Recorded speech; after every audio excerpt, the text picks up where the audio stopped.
Book 1, Chapter 3. Now, notwithstanding the triumph both of the singer and of the opera, there had been one moment in the first act, and consequently before the arrival of Pisani, when the scale seemed more than doubtful. It was in a chorus replete with all the peculiarities of the composer, and when the maelstrom of capricci whirled and foamed, and tore ear and sense through every variety of sound, the audience simultaneously recognized the hand of Pisani.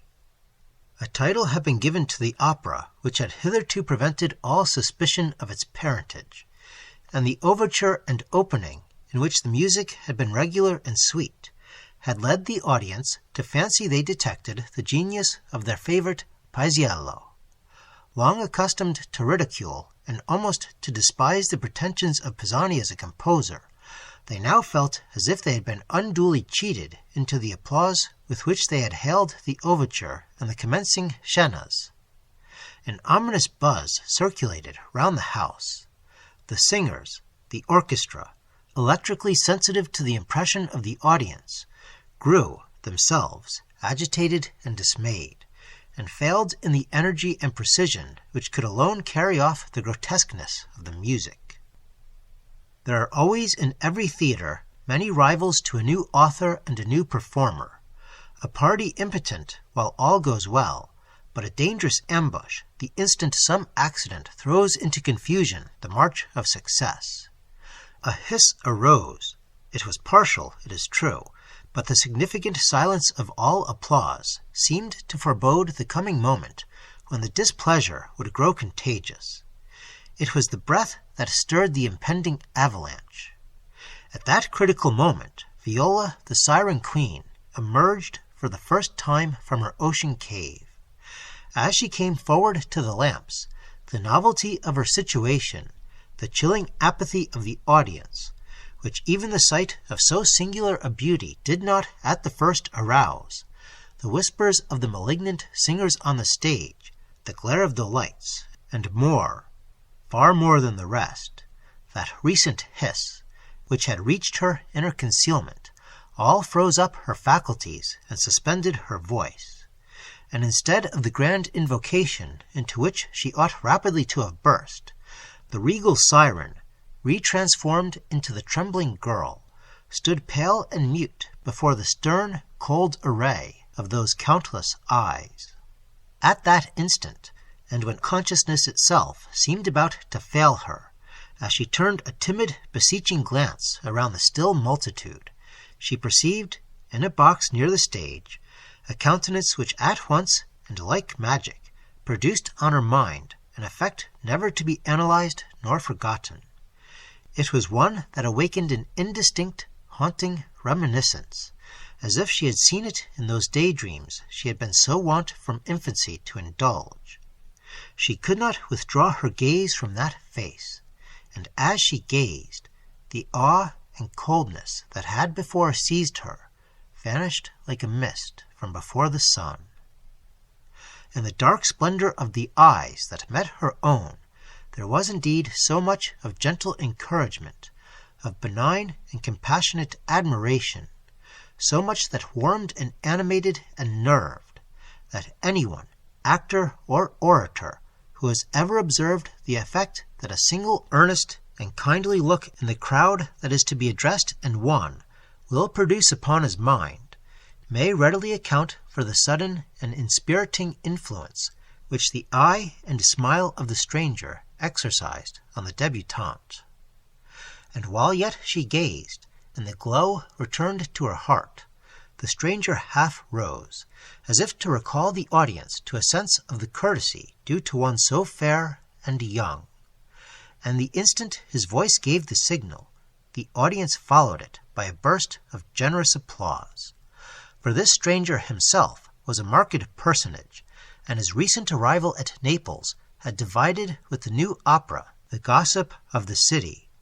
And then, as the applause ceased, clear, full, and freed from every fetter, like a spirit from the clay, the siren's voice poured forth its entrancing music.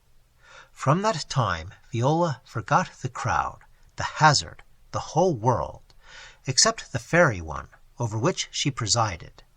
It seemed that the stranger's presence only served still more to heighten that delusion, in which the artist sees no creation without the circle of his art.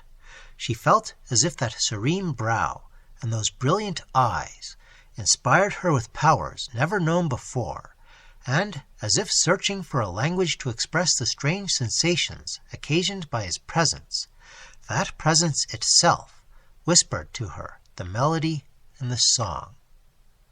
Only when all was over, and she saw her father and felt his joy, did this wild spell vanish before the sweeter one of the household and filial love. Yet again, as she turned from the stage, she looked back involuntarily, and the stranger's calm and half-melancholy smile sank into her heart, to live there, to be recalled with confused memories, half of pleasure and half of pain. Pass over the congratulations of the good Cardinal Virtuoso, astonished at finding himself and all Naples had been hitherto in the wrong on a subject of taste, still more astonished at finding himself and all Naples combining to confess it. Pass over the whispered ecstasies of admiration which buzzed in the singer's ear, as once more, in her modest veil and quiet dress, she escaped from the crowd of gallants that choked up every avenue behind the scenes. Pass over the sweet embrace of father and child, returning through the starlit streets and along the deserted Chiaja in the cardinal's carriage. Never pause now to note the tears and ejaculations of the good, simple-hearted mother. See them returned. See the well-known room, venimus ad larem nostrum. See old Gianetta bustling at the supper, and hear Pisani as he rouses the barbiton from its case, communicating all that has happened to the intelligent familiar. Hark to the mother's merry, low English laugh. Why, Viola, strange child, sittest thou apart, thy face leaning on thy fair hands, thine eyes fixed on space? Up, rouse thee!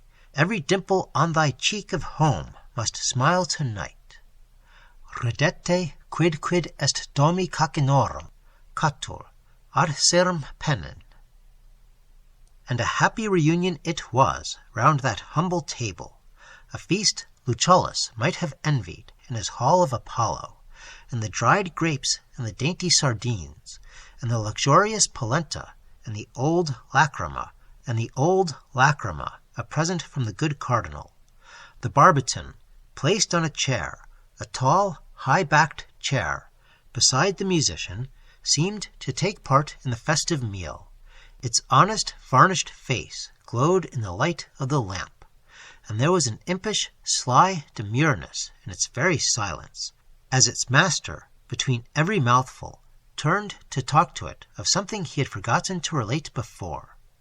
The good wife looked on affectionately, and could not eat for joy. But suddenly she rose and placed on the artist's temples a laurel wreath, which she had woven beforehand in fond anticipation. And Viola, on the other side her brother, the barbiton, rearranged the chaplet, and, smoothing back her father's hair, whispered, "Caro padre, you will not let him scold me again." Then poor Pisani, rather distracted between the two, and excited both by the lacrima and his triumph, turned to the younger child with so naive and grotesque a pride.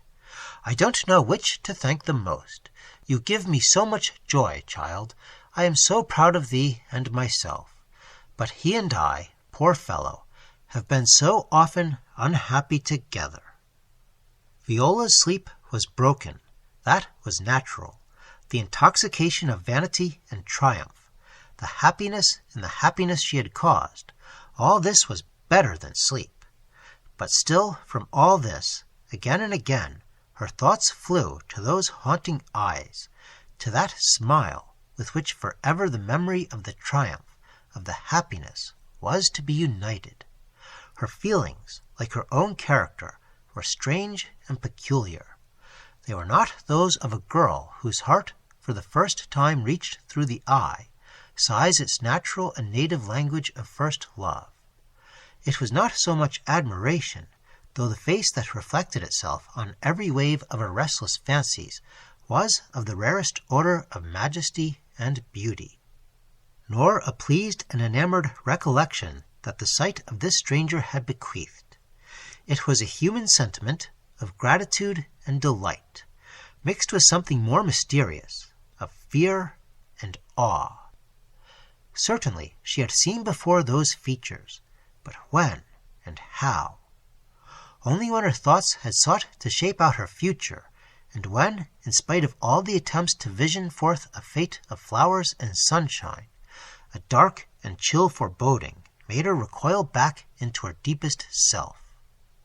It was a something found that had long been sought for by 1,000 restless yearnings and vague desires, less of the heart than mind, not as when youth discovers the one to be beloved, but rather as when the student, long wandering after the clue of some truth in science, sees it glimmer dimly before him, to beckon, to recede, to allure, and to wane again.